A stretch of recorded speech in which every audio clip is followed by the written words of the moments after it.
लंबे समय पहले एक गांव में एक छतरी वाला रहता था। उसका नाम प्रजय था। प्रजय हर रोज उसके बनाए हुए छतरियों को 4 पहिए वाले गाड़ी पे गांव में बेचता था। प्रजय के छतरियां गर्मी के मौसम में और बारिश के मौसम में अच्छे दाम पे बिक जाते थे।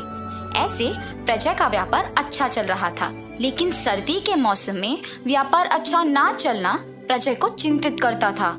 चिंता के कारण वो सोच में पड़ गया जब उसे उसके सामने 2 बच्चे, एक कुत्ता और एक बॉल के साथ खेल रहे थे। तब आहा, उस कुत्ते पे लगे धब्बे और उस बॉल के 12 रंगों के जैसे अगर मैं भी छतरियों को बनाने में इनका इस्तेमाल करूं तो ऐसे अपने विचार के अनुसार अलग तरह के छतरियां बनाना शुरू कर देता है। सबसे पहले छतरी की तैयारी के लिए जरूरी पॉलिस्टर कपड़े को खरीदता है और फिर उस छतरी पे लगाने के लिए रंगों को इकट्ठा करता है।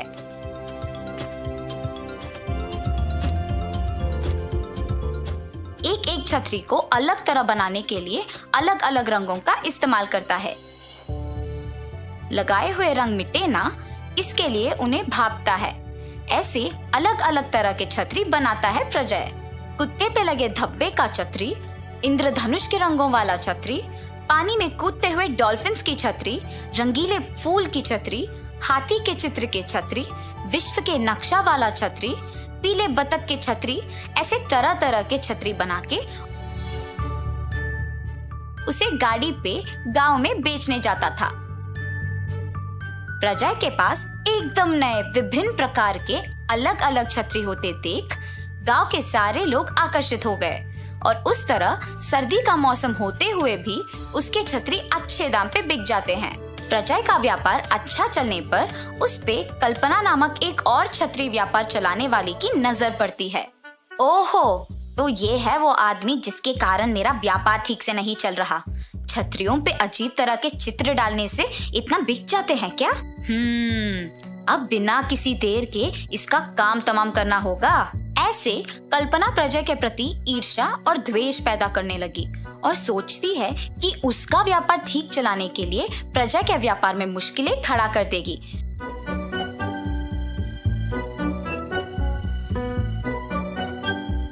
प्रजय की नए प्रकार के छतरियों की तरह वो भी तैयार करने के लिए चीजें तैयार रखती है और काम करना शुरू कर देती है।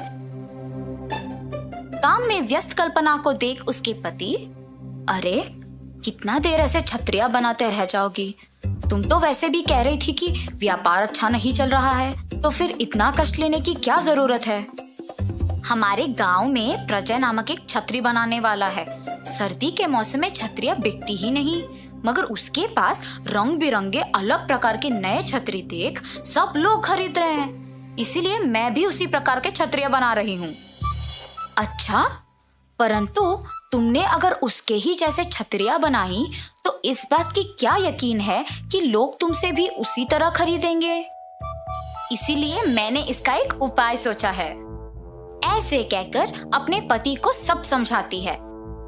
अपने पति के साथ रात को प्रजय के घर जाती है। प्रजय वहां छतरियां बनाना खत्म करके परिवार के साथ भोजन के लिए दूसरे कमरे में जाके बैठता है। ये देख छतरियों को रखे हुए कमरे में खिड़की के लोहे के छाड़ों को खींच के अपने पति को अंदर भेजती है। उसके पति अंदर जाके छतरियां सारे एक एक करके बाहर रुकी कल्पना को दे देता है और वहां की सारे छतरियां गायब कर देते हैं।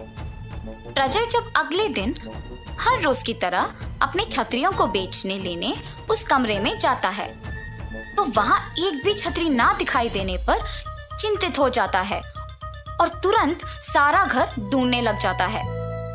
पायल, पायल, कहाँ हो तुम? इस कमरे में एक भी छतरी नहीं दिखाई दे रही है, सब गायब हो गए। तुमने देखा है? जल्दी इधर आओ। ऐसे घर में सबको चिंता में डाल देता है। दूसरी ओर प्रजय के घर से लाए हुए छतरी सारा कल्पना ने उसके घर के पिछवाड़े में छुपा लिया। अब तो इनको ऐसे छुपा लिया ठीक है, पर वो और भी ऐसे छतरी बनाकर बेच सकता है ना, तब तुम क्या करोगी? ये सारे छतरी बनाने के लिए उसे कम से कम 4 दिन तो लग ही जाएंगे और ये 4 दिन बस है मुझे अपने छतरी बेचने में। ऐसे कहती है। कल्पना की बेटी घर के पिछवाड़े में खेलते खेलते रंग बिरंगे इन छतरियों के चित्र की ओर आकर्षित होती है और उसमें से एक छतरी निकाल के खेलते खेलते घर के बाहर के गली में चली जाती है।